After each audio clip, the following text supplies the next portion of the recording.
Muy bien, vamos a continuar nuestro estudio a través del libro de Romanos, la segunda mitad del capítulo 7, donde nos quedamos la última vez. En estos capítulos, el capítulo 6, el capítulo 7, el apóstol Pablo nos ayuda dándonos un contraste entre lo que es la vida que teníamos antes cuando estábamos en pecado y la vida que podemos tener estando muertos a la vida anterior y vivos a una nueva vida en Cristo. Entonces hace una serie de contrastes entre estas dos circunstancias. Sin embargo, en el capítulo 7, bueno, primero continuó con la idea del capítulo 6, con respecto a cuando puso ese ejemplo de que, un ejemplo tomado del matrimonio, que la esposa, cuando su esposo fallece, entonces ya no está sujeta al esposo. De igual manera, cuando una persona muere con Cristo a su antigua vida, ya no está sujeta a la vida pecaminosa a la que estaba sujeta y mediante la cual la ley le era de condenación y le era de muerte. Y nos habíamos afirmado en una serie de conceptos, pero nos quedó un versículo importante de la semana pasada, del capítulo 7, el último versículo que leímos la semana pasada del capítulo 7 fue Romanos 7:12. Romanos 7:12. De manera que la ley. De manera que la ley a la verdad es santa y el mandamiento santo, justo y bueno. Entonces el punto de Pablo no es que la ley sea mala, la ley simplemente muestra el pecado. Esto lo va a seguir sustentando el apóstol Pablo y vamos a llegar a esta parte del capítulo 7 que es bastante conocida, bastante citada por los creyentes cristianos, cuando habla como de esta lucha interna o de esta impotencia que muestra el apóstol Pablo con respecto a la lucha entre la carne y la vida espiritual que uno anhela tener.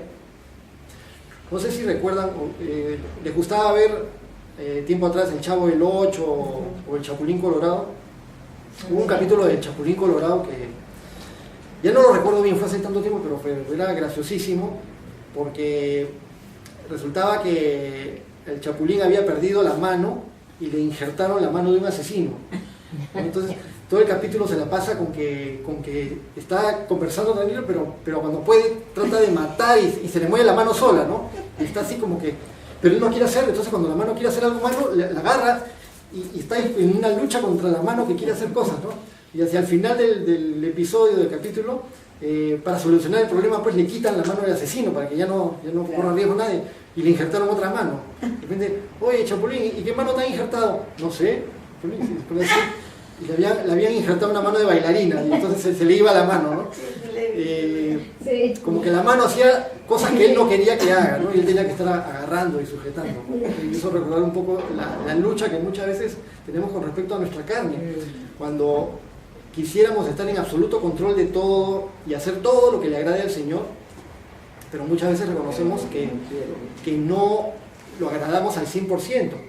Es importante denotar que la carta a los romanos fue escrita a creyentes, no fue escrita a incrédulos, aunque sirve para incrédulos, pero no fue dirigida especialmente a incrédulos. Entonces vamos a ver este pasaje como que es escrito a creyentes, como tú, como yo.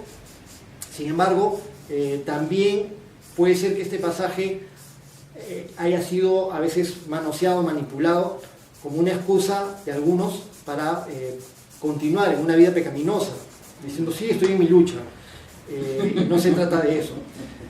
Pero vamos allí, vamos a Romanos capítulo 7, nos tocaría empezar desde el versículo 13, ¿no? Pero ¿qué tal si damos una leidita desde el versículo 7? Vamos a leer desde el versículo 7 y ahí empalmamos el versículo 13 y lo empezamos a comentar. Romanos 7:7 dice, ¿qué diremos pues? ¿La ley es pecado? En ninguna manera. Pero yo no conocí el pecado sino por la ley, porque tampoco conociera la codicia, si la ley no dijera, no codiciarás. Mas el pecado, tomando ocasión por el mandamiento, produjo en mí toda codicia, porque sin la ley el pecado está muerto. Y yo sin la ley vivía en un tiempo, pero venido el mandamiento, el pecado revivió y yo morí. Y allí que el mismo mandamiento que era para vida, a mí me resultó para muerte. porque el pecado, tomando ocasión por el mandamiento, me engañó y por él me mató. De manera que la ley, a la verdad, es santa y el mandamiento santo, justo y bueno. Y ahí nos quedamos y continuamos ahora con el versículo 13. Luego, lo que es bueno vino a ser muerte para mí en ninguna manera, sino que el pecado, para mostrarse pecado, produjo en mí la muerte por medio de lo que es bueno, a fin de que por el mandamiento el pecado llegase a ser sobremanera pecaminoso. Entonces Pablo nuevamente hace una referencia a este contraste con respecto a la ley, a lo que es bueno y a lo que es pecaminoso. Menciona en el versículo 13, luego lo que es bueno vino a ser muerte para mí, en ninguna manera. ¿A qué se refiere cuando dice lo que es bueno? Luego lo que es bueno, lo tenemos en el versículo anterior, ¿no? La ley o la palabra de Dios, o los mandamientos. La ley es santa, el mandamiento santo, justo y bueno. La ley y la palabra de Dios y los mandamientos siempre nos conducen a la voluntad de Dios, nos muestran la santidad de Dios y los requerimientos de Dios para que el ser humano viva de una manera santa, en la cual el ser humano pueda tener comunión con un Dios santo. Es el ser humano el que rompe la comunión con un Dios santo, y por lo tanto la ley muestra la voluntad de Dios, por eso es que es buena, pero el ser humano que trata en sus fuerzas de agradar a Dios y le falla, es muerto por la ley. Entonces la ley en sí es buena. Es el pecado en sí. Se dice, luego lo que es bueno vino a ser muerte para mí en ninguna manera, sino que el pecado, para mostrarse pecado, produjo en mí la muerte. Es el pecado el que produce muerte. Ya lo hemos dicho tantas veces y Pablo lo define tantas veces también, y nosotros lo tenemos bien claro. El pecado produce muerte, separación de Dios. Y una consecuencia del pecado es que hasta el cuerpo físico muere también, ¿no? El pecado produce muerte física y muerte espiritual. Y sabemos de tantas veces que lo hemos escuchado y lo hemos estudiado, que la peor de todas las muertes es la muerte espiritual eterna. Esa es la peor tragedia que le puede suceder a un ser humano, la muerte espiritual eterna. Es el pecado el que produce muerte, es decir, la muerte es una consecuencia del pecado. Entró el pecado al mundo, entró la muerte. Entonces, dice que es el pecado el que produjo la muerte. Para mostrarse pecado, produjo en mí la muerte por medio de lo que es bueno, a fin de que por el mandamiento el pecado llegase a ser sobremanera pecaminoso. Entonces, el mandamiento o la ley de Dios tiene también esa finalidad de mostrar cuán ofensivo es a un Dios santo el pecado. El mandamiento muestra el pecado tal como es, lo desenmascara. El pecado realmente es una agresión a un Dios santo. Entonces, al mostrar el pecado tal como es, el ser humano puede darse cuenta de su error, y al darse cuenta de que está en error, se arrepiente y pide perdón. Y al darse cuenta el ser humano de su impotencia, de no poder agradar a Dios en sus propias fuerzas, se da cuenta que necesita un Salvador, alguien que lo lleve y lo acerque a Dios. Por eso es que la ley, el mandamiento, la palabra de Dios nos lleva a Jesucristo. La palabra de Dios, la ley y los mandamientos muestran el pecado tal como es, lo desenmascaran. Y es por eso que cuando las personas están en pecado, la palabra de Dios como que los desnuda espiritualmente. La palabra de Dios muestra a los seres humanos tal y como son. Y se van a dar cuenta que cuando un ser humano es expuesto a la palabra de Dios, tiene dos posibilidades de reaccionar de dos maneras. O reconoce que es pecador, o la palabra de Dios le choca. Y cuando la palabra de Dios le choca, cuando la luz le choca, entonces, como prefiere las tinieblas a la luz, rechaza la luz y se aleja. Y por eso es que hay muchas personas que rechazan completamente la palabra de Dios. Es más, cuando les quieres hablar algo en buena forma de la Biblia, de frente te dicen, no, a mí no me digas nada, no me metas en tu religión, que esto que el otro, yo ya tengo lo mío, y te ponen las mil excusas, pero en realidad no quieren escuchar la palabra porque la palabra les confronta y choca con sus conciencias pecaminosas, ¿no? Ahora, todos somos pecadores, todos hemos cometido pecados. La diferencia es que el cristiano es un pecador arrepentido, Entonces, somos pecadores.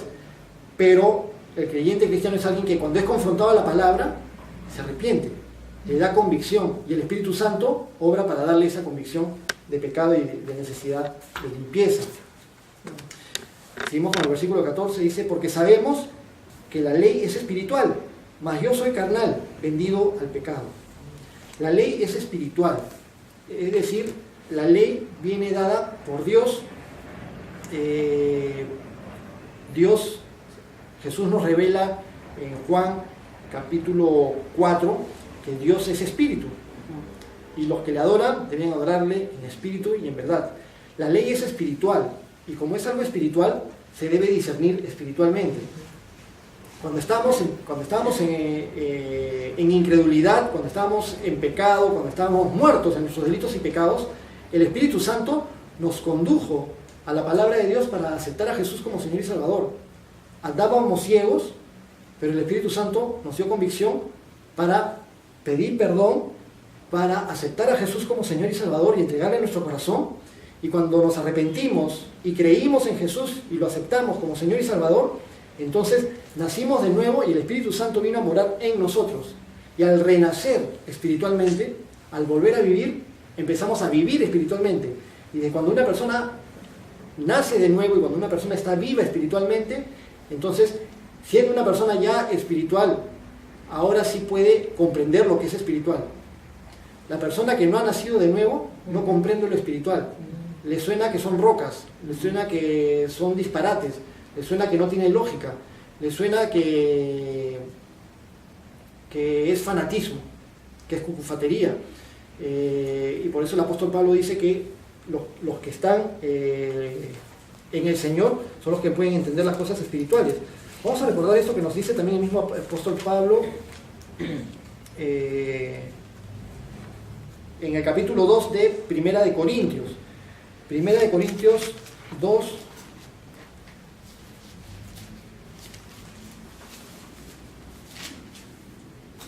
desde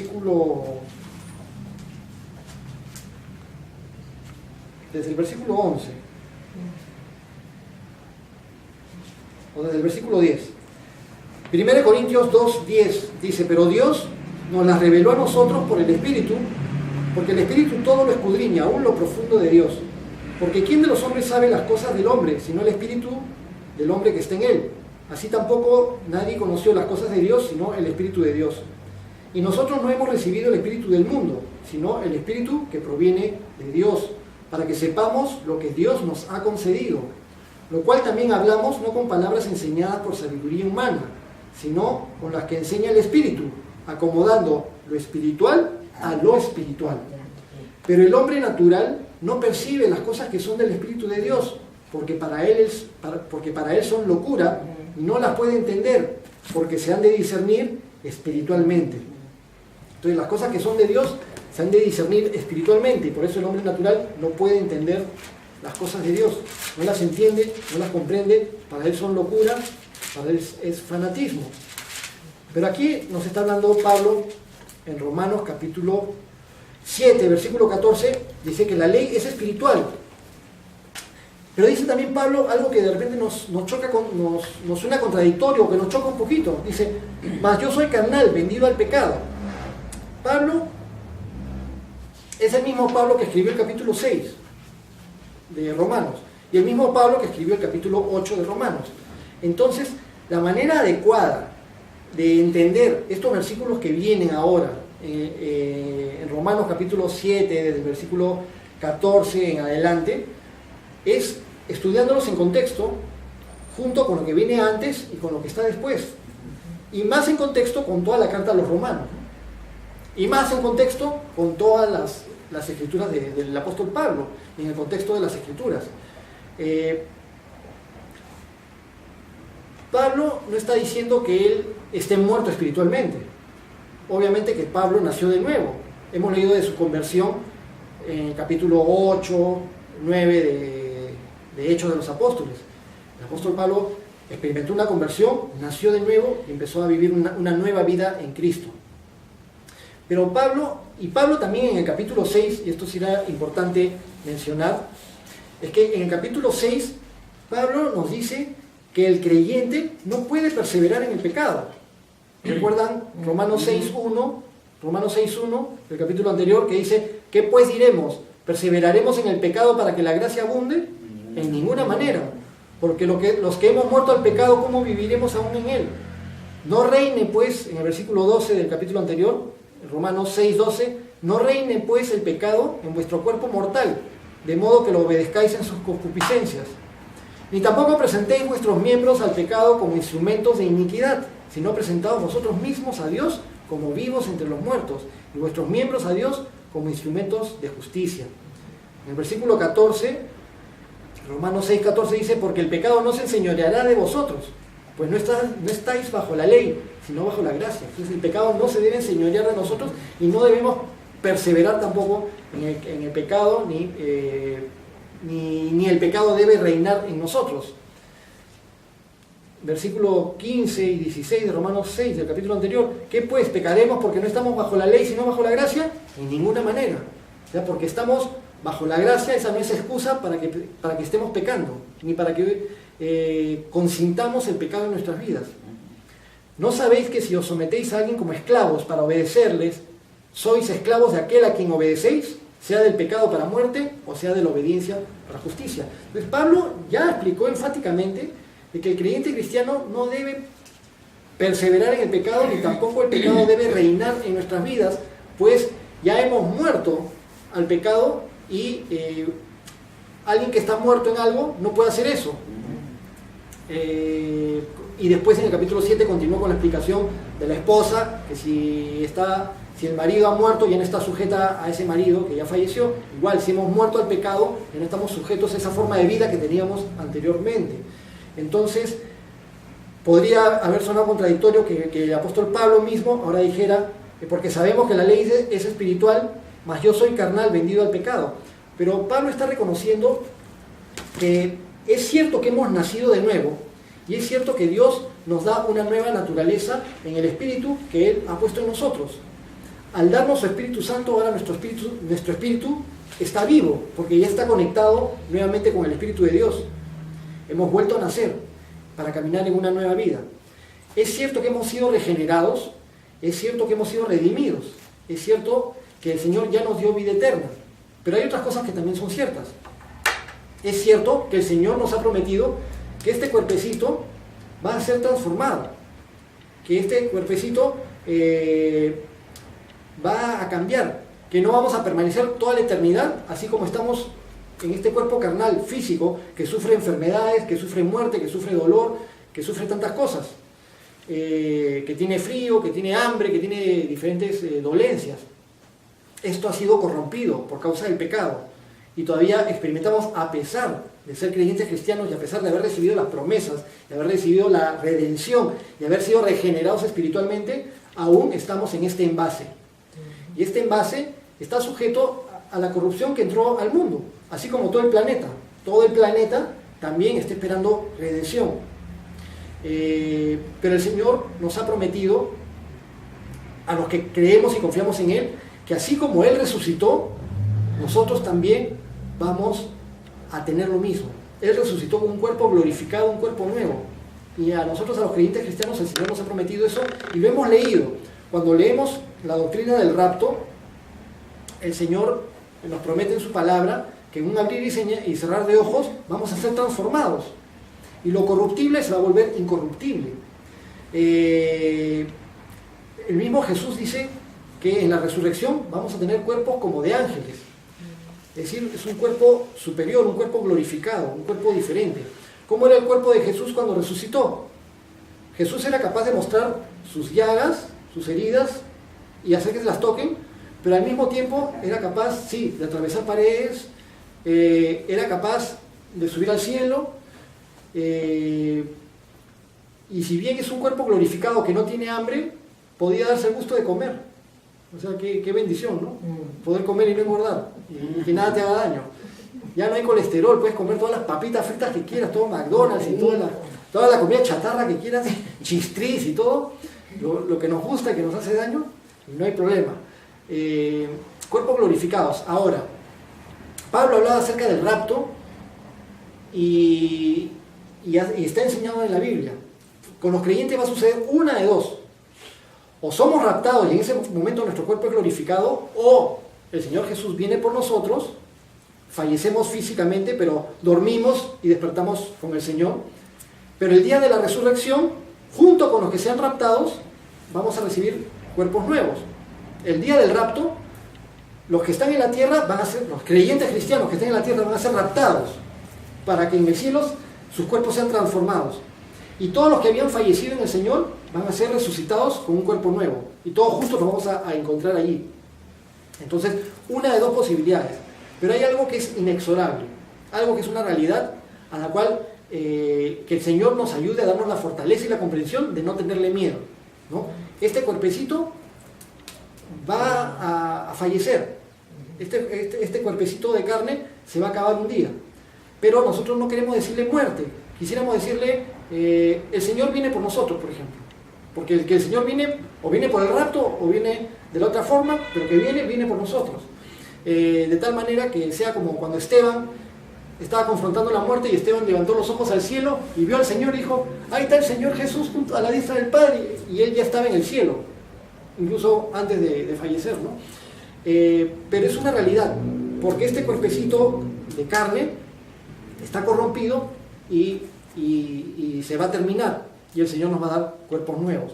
Entonces, este cuerpo es a lo que Pablo se refiere, a la naturaleza que había absorbido la pecaminosidad desde el pecado original y todo el pecado con el cual continuamos viviendo y creciendo hasta el tiempo de nuestra conversión. Nos hemos convertido, hemos nacido de nuevo y hemos sido llamados a caminar en una vida en Cristo, pero aún poseemos un cuerpo que tiene atracción hacia lo carnal y hacia lo pecaminoso. Ahora, hay extremos y extremos. Aquí nos está refiriendo a personas incrédulas, porque en el incrédulo no hay una lucha. No hay una lucha en que dice, quiero servir al Señor, pero no puedo. No, en el incrédulo, él quiere divertirse, él quiere vacilarse, disfrutar de la vida, tener fama, tener dinero, tener poder, tener placer, y nada más, y no piensa en lo espiritual. Hay personas, sí, porque hay de todo, que tienen coqueteos con lo espiritual, pero no están dispuestos a entregarle su vida al Señor, como el joven rico, ¿no? Que cuando el Señor lo pone en una situación de escoger, uy, lo siento, ya no me pidas tanto, ¿no? Pero aquí Pablo se está dirigiendo a creyentes.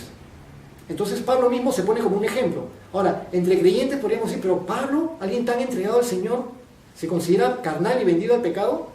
Es que una persona que ama al Señor y que se ha convertido, mientras más camina con el Señor, más se sigue dando cuenta de cuán santo es Dios y cuán imperfectos somos nosotros.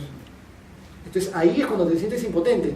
Cuando de repente alguien te dice algo y reaccionas mal y dices, no debí decir eso que dije. Entonces te das cuenta de que Dios es santo y es perfecto y que no comete los errores que nosotros cometeríamos. Y muchas otras cosas más.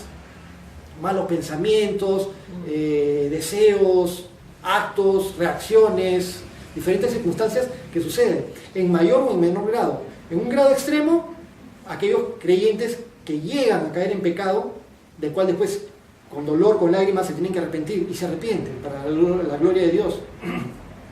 Y también otros creyentes cristianos que de repente diríamos nunca han matado ni una mosca, pero aún así ellos reconocen que tienen carnalidad y que tienen pecado en su vida. Personas que decimos, oye, pero este señor nunca ni siquiera ha fumado un cigarro, nunca en su vida se ha emborrachado, nunca en su vida fornicó, de frente conoció a su esposa, se casó con ella y vivió esa vida, y aún así esta persona dice que tiene pecado del cual se tiene que arrepentir todos los días, porque para un Dios santo, santo, santo, no hay pecado así o pecado así. Es pecado, simplemente. Entonces, aún el creyente tiene que luchar y arrepentirse y confesar. Es cierto que ante Dios ya no pecamos, porque la sangre de Cristo nos ha lavado y estamos limpios de pecado. O sea, en un sentido, ya no somos pecadores delante de Dios porque estamos lavados por la sangre de Cristo y estamos redimidos. Pero por otro lado, poseemos este cuerpo que tiene tendencia al pecado, aunque en nuestro espíritu y en nuestro ánimo queremos agradar a Dios y no queremos fallarle en nada. Y de esa lucha es de la que habla justamente Pablo.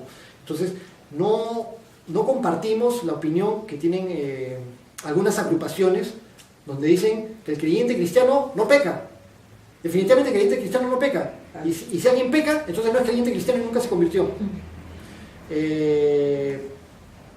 Si eso fuera cierto, entonces el creyente cristiano nunca tendría necesidad de arrepentirse ni estar confesando pecados delante del Señor. No necesitarían a Dios. Claro, sería alguien perfecto que no necesitaría a Dios, incluso sería llamarle mentiroso a Dios. Y de todas maneras tendríamos que estar monitoreando a la persona que afirma eso. El creyente cristiano nunca peca, monitorearlo espiritualmente y físicamente, y corretearlo con una cámara escondida para ver cuándo falla. Y va a fallar, en algo va a fallar, en algo no va a llegar al estándar de Dios. Entonces igual va a necesitar arrepentirse cada día de algo, incluso de soberbia cuando dice eso. Entonces en el versículo 14 Pablo dice: porque sabemos que la ley es espiritual, mas yo soy carnal, vendido al pecado, porque lo que hago no lo entiendo, pues no hago lo que quiero, sino lo que aborrezco, eso hago. Entonces ahí dense cuenta en esta dualidad entre el espíritu renacido que quiere vivir agradando a Dios y que ve su limitación, pues, ¿no? Porque no hago lo que quiero, ve su limitación, sino lo que aborrezco, eso hago. Y eso es cada vez que le fallo a Dios, de alguna manera, grande, pequeña, de cualquier manera que le falle a Dios, lo que aborrezco, eso hago. Y si lo que no quiero, eso hago, apruebo que la ley es buena. Claro, la ley es muy buena porque me sigue mostrando que hay cosas en las cuales tengo que perfeccionarme y tengo que arrepentirme y tengo que pedirle ayuda al Espíritu Santo de Dios, de tal manera que en todo mi caminar estaré siendo perfeccionado y santificado por el Espíritu Santo. Si ya fuera perfecto ahorita, no habría nada que santificar, no habría ningún proceso que desarrollar en mi vida. En la palabra de Dios, en el Nuevo Testamento se nos enseña que hay un camino de perfección y de santificación. El que empezó en ustedes la buena obra la perfeccionará hasta el día de Jesucristo. Hasta que el Señor venga por nosotros, todos los días va a seguir obrando en nosotros. Pero la ley es buena porque justamente nos muestra cuán pecaminoso es el pecado y cuánto, aún siendo creyentes cristianos, habiendo renacido y amando a Dios, si le fallamos en algo al leer su palabra, nos damos cuenta que le estamos fallando a Dios, entonces hay que arrepentirnos. Por eso la ley es buena, porque nos perfecciona. Por eso es bueno que el creyente se acerque más y más a la palabra de Dios. ¿Sí? Cuán nocivo, cuán peligroso es que un creyente se aleje de la palabra de Dios.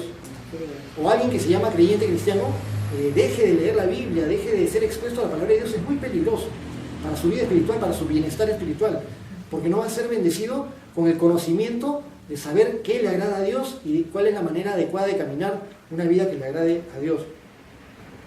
De manera que ya no soy yo quien hace aquello, sino el pecado que mora en mí. Y hay que tener cuidado, porque Pablo no quiere decir, no está diciendo que él sea como una persona como si estuviera poseído. No es como la mano del cuento del Chapulín, ¿no? No, yo no quiero hacer eso, yo no quiero hacer eso. No, yo no quiero hacer eso. No, yo no quiero hacer lo otro. Y a veces hay cristianos o personas que se llaman cristianas que ceden con mucha facilidad a las cosas pecaminosas y permanecen en una situación de pecado. Dicen, no soy yo, es el pecado que mora en mí. Mira el capítulo 7 de Romanos. Pero el que realmente se ha convertido va a dolerle su corazón tremendamente por el error que ha cometido y se va a postrar a arrepentirse, a pedirle ayuda al Señor, a clamar, va a pedir perdón por sus pecados y va a buscar la ayuda de Dios y todos los recursos que Dios le dé para salir de la situación pecaminosa, porque el creyente cristiano no debe estar en práctica de pecado, practicando el pecado ni perseverando en el pecado. ¿Qué pues? ¿Perseveraremos en el pecado porque no estamos bajo la ley sino bajo la gracia? De ninguna manera, porque los que hemos muerto al pecado, ¿cómo vamos a perseverar o continuar viviendo en el pecado? Entonces, así dice Pablo, ¿no? El versículo 17, ya, gracias. Versículo 17, de manera que ya no soy yo quien hace aquello, sino el pecado que mora en mí. Y yo sé que en mí, esto es, en mi carne, no mora el bien, porque el querer el bien está en mí, pero no el hacerlo. Entonces, ahí nuevamente, en estos versículos que siguen, vemos esa dualidad, esa lucha, esa pugna entre la parte espiritual renacida y la conciencia de que tengo una parte carnal que falta, que está en un proceso, pero que va a llegar un día, por las promesas del Señor, en que también vamos a ser liberados completamente. Y yo sé que en mí, esto es, en mi carne no mora el bien, porque el querer el bien está en mí, mas no el hacerlo. Porque no hago el bien que quiero, sino el mal que no quiero, eso hago. Y si hago lo que no quiero, ya no lo hago yo, sino el pecado que mora en mí. Claro, el apóstol Pablo no quiere que pensemos que él era una persona con doble personalidad, ¿no? Hola, soy Pablo, no, ahora soy Saulo, y que cambie, y se transforme, y de repente, ¿cómo le llaman ahora? Como los bipolares, ¿no? Que se van de un extremo al otro. Durante un tiempo un extremo en una efusividad, en una agresividad, en todo, y durante otro tiempo de repente en depresión, y durante otro tiempo en una alegría extrema. No una doble personalidad, como vemos a veces en las películas, donde una persona se comporta de una manera y es un asesino, y después se olvida de todo lo que hizo, y ahora es una persona buena, que es de su casa, y vive unos días así, y de repente de nuevo le viene la otra personalidad, y entre las dos personalidades no saben la una de la otra, ¿no? No es ese tipo de dualidad. Aquí es un acto consciente, donde la persona que ha nacido de nuevo es consciente de que yo, Fernando, nacido de nuevo, quiero vivir en santidad, quiero vivir una vida que le agrade a Dios, pero soy consciente de que hay pecado, hay un cuerpo pecaminoso que me quiere empujar al pecado y con el cual estoy en una lucha que no la puedo ganar tampoco carnalmente, porque hay veces que puedo decir, no, voy a tener fuerza de voluntad y yo porque yo me voy propuesto y yo lo voy a hacer, y después le vuelvo a fallar al Señor y me siento tremendamente frustrado, tremendamente impotente frente a ciertas circunstancias. Pero lo que el Señor quiere es que detectemos siempre, seamos conscientes de lo que no está bien y que lo confesemos, que pidamos ayuda al Señor y que caminemos buscando acercarnos a todas las cosas que el Señor nos da, a su palabra, al tiempo de oración, a las reuniones donde exponemos su palabra, todas las cosas que nos ayuden en la parte espiritual para justamente poder estar fuertes espiritualmente, de tal manera que la parte carnal nunca prevalezca y no domine a la parte espiritual, la parte que quiere obrar de acuerdo a la voluntad de Dios. Versículo 19, porque no hago el bien que quiero, sino el mal que no quiero, eso hago. Y si hago lo que no quiero, ya no lo hago yo, sino el pecado que mora en mí. Así que, queriendo yo hacer el bien, hallo esta ley, que el mal está en mí. Entonces, como que es una verdad espiritual. Hay mal todavía en nuestro cuerpo carnal. Y cuando hablamos de nuestro cuerpo carnal, implica un poco de la parte física, mezclado con la parte emocional, porque sin conciencia, sin voluntad, la parte física no tiene reacción ni responsabilidad. La parte física tiene responsabilidad porque está guiada por nuestra conciencia, por nuestra mente, por nuestra voluntad, por nuestra conducta, por nuestra personalidad, aunque estemos en una lucha. Así que, versículo 21, ¿no? Queriendo yo hacer el bien, hallo esta ley, que el mal está en mí. Porque según el hombre interior, me deleito en la ley de Dios, pero veo otra ley en mis miembros, que se rebela contra la ley de mi mente y que me lleva cautivo a la ley del pecado que está en mis miembros. Miserable de mí, ¿quién me librará de este cuerpo de muerte? Vemos este clamor de Pablo que llega a su extremo, ¿no? A su extremo, para sentirse miserable de mí. Entonces, ¿qué anhela Pablo? ¿Qué está diciéndonos él aquí? Que él anhela con todo su corazón, vivir una vida que sea absoluta y completamente agradable a Dios. Una vida que sea absoluta y completamente de acuerdo a la voluntad de Dios y de acuerdo al estándar de Dios. Una vida completa y totalmente santa, unida al Espíritu de Dios, y que no haya ninguna mancha ni nada imperfecto. Por amor a Dios, en ese anhelo y tomando conciencia de que eso todavía no se da, esa plenitud de perfección todavía no se da, ¿Y qué dice todo eso? y él lanza estas palabras y dice: miserable de mí, ¿quién me librará de este cuerpo de muerte? Pero él mismo se responde, ¿no? ¿Quién me librará de este cuerpo de muerte? Versículo 25. Gracias doy a Dios por Jesucristo, Señor nuestro. Esa es la respuesta. ¿Quién me librará de este cuerpo de muerte? Gracias doy a Dios por Jesucristo, Señor nuestro. El apóstol Pablo tenía bien claro quién nos iba a librar de este cuerpo de muerte. Él mismo lo anuncia en 1 Corintios 15, en 1 y 2 de Tesalonicenses, cuando habla del tema del rapto, dice que el Señor vendrá con voz de trompeta, con voz de mando, y lo carnal será transformado. Lo corruptible será transformado en incorruptible. Gracias doy a Dios por Jesucristo, Señor nuestro. Así que yo mismo, con la mente sirvo a la ley de Dios, mas con la carne a la ley del pecado. Esto no quiere decir, ni es la intención de Pablo, es decir, ya yo mentalmente, espiritualmente tengo la buena voluntad de querer agradar a Dios, pero voy a seguir pecando con mi cuerpo porque mi cuerpo está vendido al pecado. Pablo no ha dicho eso. Cuando vemos el contexto del capítulo 6 y luego cuando continuemos la próxima semana con el capítulo 8 y viendo todo junto, nos vamos a dar cuenta de que Pablo no nos está enseñando que nos resignemos o que nos conformemos a pecar y a seguir pecando. Ya pues sigamos pecando porque no te resistas, porque estamos en esta carne es pecaminosa. No está diciendo eso. Lo que Pablo quiere es mostrarnos de que hay una realidad, que estamos todavía con un cuerpo carnal, pero ese cuerpo carnal va a terminar. Le damos gracias a Dios porque ¿quién nos librará de este cuerpo de muerte? Gracias damos a Dios por Jesucristo. Sí vamos a ser librados de este cuerpo de muerte, de toda carnalidad y de toda imperfección.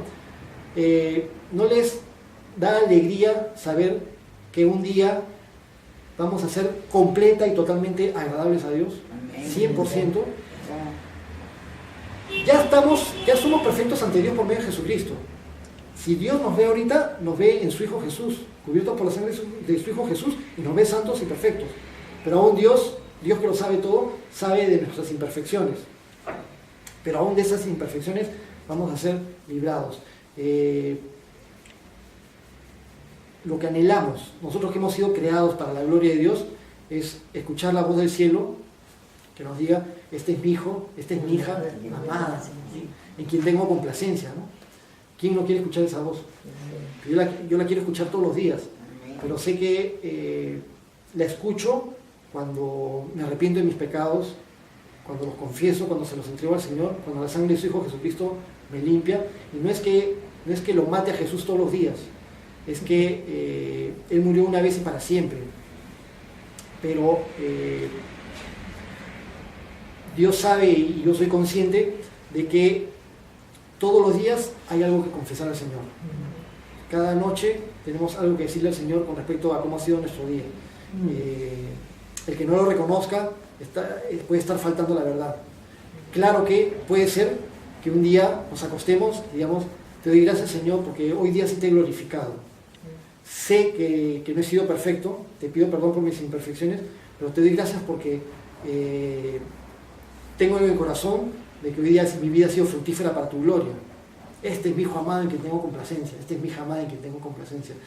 Y eso es lo que anhelamos. Entonces,